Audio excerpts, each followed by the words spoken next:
Have you ever looked in the mirror and thought, I wish I was someone else? Or maybe you've compared your life to someone on social media and felt like you'll never measure up. If so, you're not alone. Almost all of us struggle with self-love at some point. But here's the truth. Self-love is not a luxury, it's a necessity.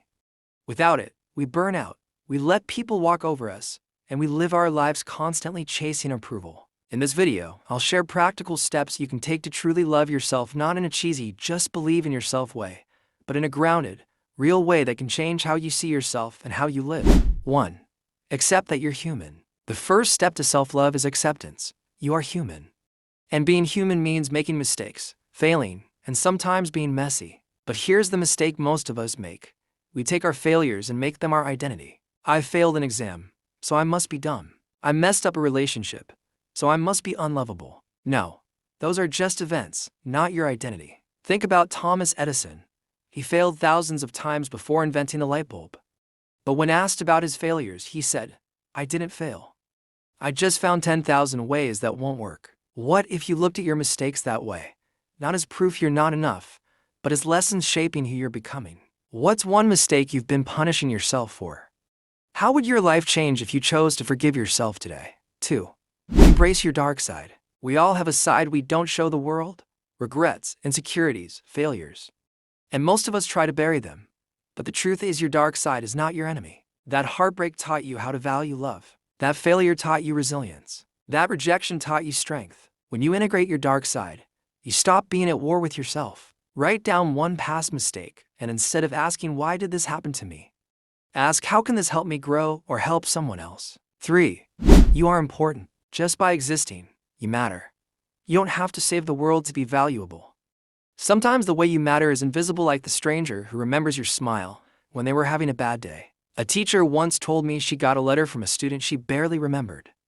That student wrote, "You were the only one who asked me if I was okay." That saved me. The teacher didn't even remember the moment, but it changed a life. Don't underestimate your presence. You never know who you're inspiring simply by being you. 4. Stop trying to prove yourself. One of the traps we fall into is living for approval. We post online for likes. We work harder just to impress. We say yes to things we hate because we're scared of being replaced. But here's the truth. Real love never needs proof. The people who truly care about you love you for who you are, not for what you can prove. Next time you catch yourself overdoing it for approval, pause and ask, am I doing this out of love or out of fear of not being enough? 5. Change your thoughts. Most of our suffering begins in our mind. If you tell yourself, I'm not good enough every day, your brain will believe it. Pro tip. Practice thought replacement. Catch the negative thought. Pause. Replace it with something empowering. Example, I always fail. I'm still learning, and I get better every time. It sounds small, but over time, it rewires how you see yourself. 6. Practice self-compassion. We're often our harshest critics. We say things to ourselves we'd never say to someone we love. Imagine talking to a friend who's struggling. You wouldn't say, you're so stupid, you'll never succeed. You'd say, it's okay, you'll get through this. Why not treat yourself the same way? Pro tip. Each morning, say something kind to yourself in the mirror. It might feel silly at first, but over time, you'll notice your inner voice becoming gentler. 7. Stand firm. Don't run. When we feel anxious or unworthy, we often avoid uncomfortable situations.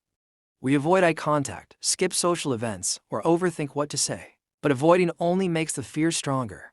Confidence grows by facing discomfort, not running from it. Try this. Next time you're in a social setting, make small eye contact, smile, and remind yourself, I belong here.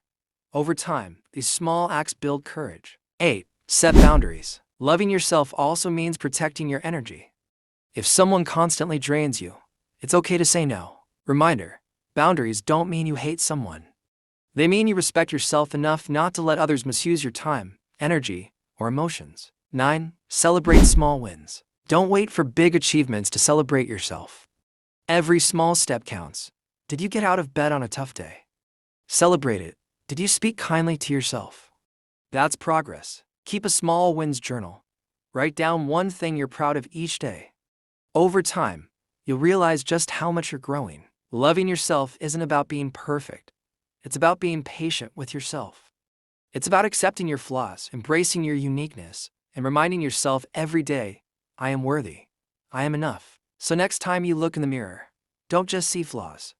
Look deeper and say, I deserve love, especially my own. Before you click away, tell me in the comments what's one thing you're going to start doing today to show yourself love.